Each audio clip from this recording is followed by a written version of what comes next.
Narito ang pagpapatuloy ng ating kwento. Kabanata 4, Lihim at Luha. Mula sa dalampasigan, tinanaw ni Alina ang papalayong anino ni Liam. Sa kanyang palad, naroon pa rin ang banig na iniwan niya, kulang pa ang ibla, parang puso niyang hindi buo. Sa loob ng ilang araw, hindi na nagpakita si Liam.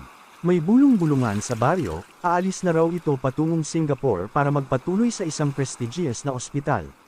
Isa itong napakalaking oportunidad, at ang ama nitong si Don Rafael mismo ang nag-asikaso ng lahat. Pero para kay Alina, ang balitang iyon ay parang pagsabog sa katahimikan ng kanyang mundo. Noong gabi ng ikatlong araw, habang tinutulungan niya ang ina sa paglalagay ng mga banig sa sako, isang batang lalaki ang dumating. May dalang sobra, nakangiting nanginginig. Ate Alina, iniabot po sa akin ni Kuya Liam bago siya umalis kanina.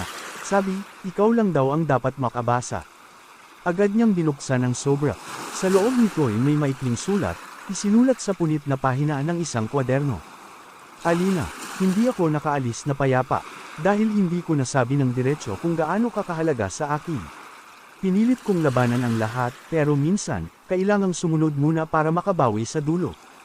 Tinanggako ko sa sarili ko, babalik ako, hindi bilang bisita, hindi bilang mayaman, babalik ako bilang lalaking handang menindigan.